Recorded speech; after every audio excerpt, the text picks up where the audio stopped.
Abdullah? Yeah, so my podcast, initially it wasn't named Tahrir Podcast, it was named the Egyptian Hub Podcast. Because when I started off, I wanted to kind of document the Egyptian Revolution, which you all know, of course, it was orchestrated by the Jews and the Americans. That's a joke. I did 3 episodes with people that were in Tahrir Square and like to document their human experience, no political commentary and nothing of that sort. And after that, I stopped for like 4 months and then decided I would pick the podcast up and have a more open variety of guests. Like I've had like in 2011 in Yemen, when the Arab Spring was started to spread there. I think there were like 10 foreign journalists in the country. So I managed to find one. She wrote a book about her experience, and I read her book and decided to invite her, send her an email, and so forth. So I had her on. We recorded 2 episodes. We spoke about her time in Yemen, and it's just like good talk. And I had authors like. My interests mainly remained around Middle Eastern politics and Egyptian politics in particular, unfortunately. So I think these are I read a lot and most of my readings are from that field.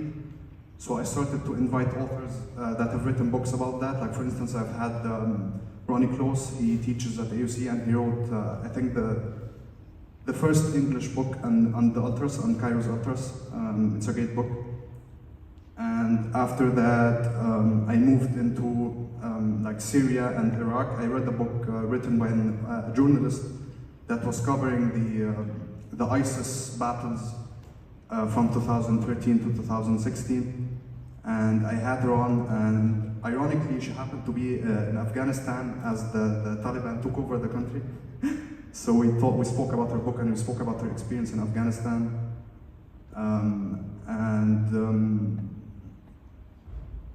What else?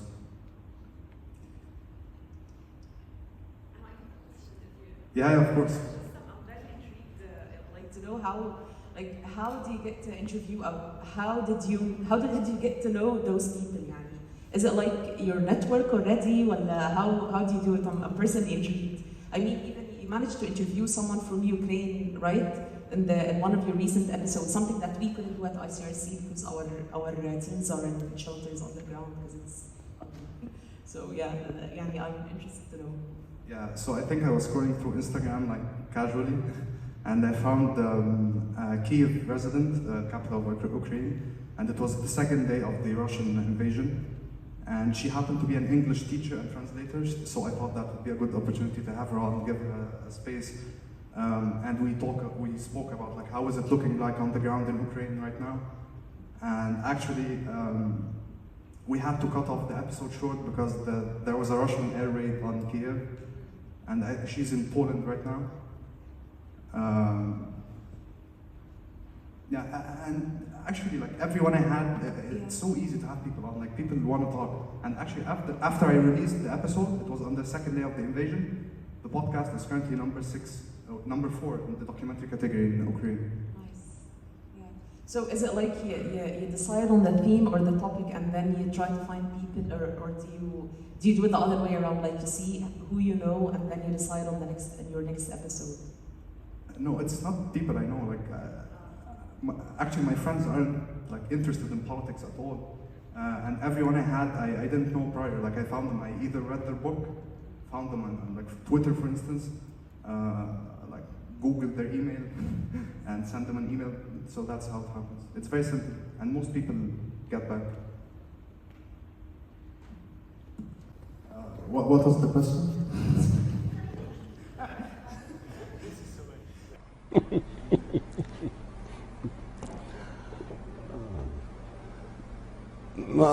What is the question? Yeah. So my production process is not as complicated and it's not as expensive. Like I literally started I bought a mic from Mohammed Mahmoud Street for £15, and that's how I recorded the first 5 episodes. And after that, I bought a very overpriced mic, like even though it would have been cheaper had I bought it from abroad. Anyway, so I reach out, I email them, they email me back. We schedule the timing. I send them the Zoom link. That's it.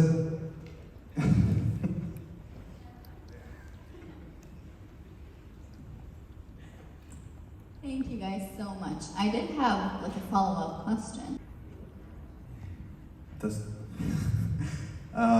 So I think I'm still like not on the same level, like I do everything on my own. I design the thumbnails for the episodes, I reach out to people, I market the podcast, I record it, I upload it. It's available on all streaming platforms. And I have no funding. Like I have two sources of funding. Like two of my friends are subscribed to my Patreon account thing. Yeah, hopefully more. Please, CIA people in the room, please. Yeah, that's about it. It's very simple. And if anyone would like to start their own podcast, anything of that sort, please let's talk after this. It's very simple, very simple. Thank you. Thank you, and thank you for the words of encouragement too. So I think it's kind of similar to how Ahmed markets it. Like you get people that happen to have a social following, and then when they post about it, repost and stuff like that, audiences kind of merge. And the second thing is, I kind of market it like on myself. Like I promote the Instagram post for like £100 or something. It doesn't reach much people, but that's not actually the point, because I don't want it to go mainstream. Otherwise, I wouldn't be here. So that's it. Like I think I have a quite a good following. It's not huge, but I think it's huge enough that it's currently, I think, one of like the leading Middle Eastern documentary podcasts. It's currently, I think, on the in the 20s. It's number 5 in Egypt, 16 in Lebanon, 5 in Tunisia, and so forth. So that's it. Like I market it, but low key. That's really interesting. Thank you guys so much, and thank you for sharing all your different opinions and perspectives on how things work. We're now going to have time for our Q&A. So there's going. When I first started the podcast, I didn't actually write any questions, and I thought it would be better to just like let it flow and see where it goes. But as I went on, I thought that was a really horrible idea, because I either had like a really good conversation or I had a really shitty, excuse my French, sorry, a really bad conversation. But after that, I started like writing some guiding points, and before I start recording, I would ask the guest, is there something specific you want to talk about? Are there certain things you don't want to talk about? And I think I think it was in episode 8, I was having this American journalist that was in Yemen in 2011, and I asked her what was the weirdest thing you encountered during your time in Yemen. She told me there was a protest, and I think it was the anti-riot police, something like that. They were shooting at people, like bullets, and she looked scared, like obviously. And someone passing by told her, these bullets are just, they're this big. Literally, he told her that, they wouldn't do you any harm. And the same thing with an RPG was fired literally beside her. And so during this whole chaotic scene, she told me she casually was hiding out with Anwar al-Awlaki's brother, his cousin. Anwar al-Awlaki is the first American citizen to be extrajudicially executed by the American government. So that was a really fun story. Thank you. Sophie, you wanted to add something? Starting the podcast, I didn't really care about who would listen, and quite frankly, no one was listening the first 3 episodes. It was just my friends. But after that, when I picked it up, as I said, around August, and started being more consistent, that's when it really started reaching a wider audience. So I think, I have a cliche answer: just stay consistent, keep producing, and people are gonna listen.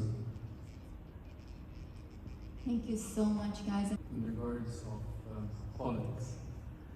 And to me, it's not easy to talk about politics in such context in Egypt and the Middle East. So how do you see the topics you are trying to choose before the episode? I mean, you feel you are facing some kind of hardship, or you feel it's not safe for me to choose this topic and I'm going to talk and my voice is quite exposed to the world, so this could put me in trouble. So how do you deal with that part? The second part, it's quite conversational podcast. So at some point you might find your guest is quite boring. He doesn't have the ability to speak. He might be very intellectual and he has a lot of information, but he doesn't have this kind of, the catch when he speaks. So how do you deal with that?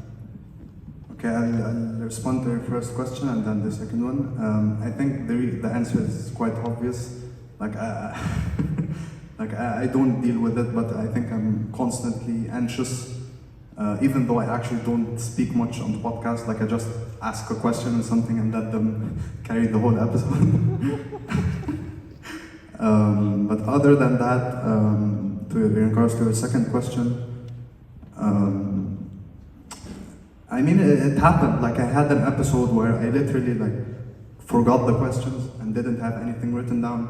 So I was I kept thinking about it, and I had to cut it short. But that's when I learned that I should have a huge number of bullet points and questions to have beforehand. And that's it.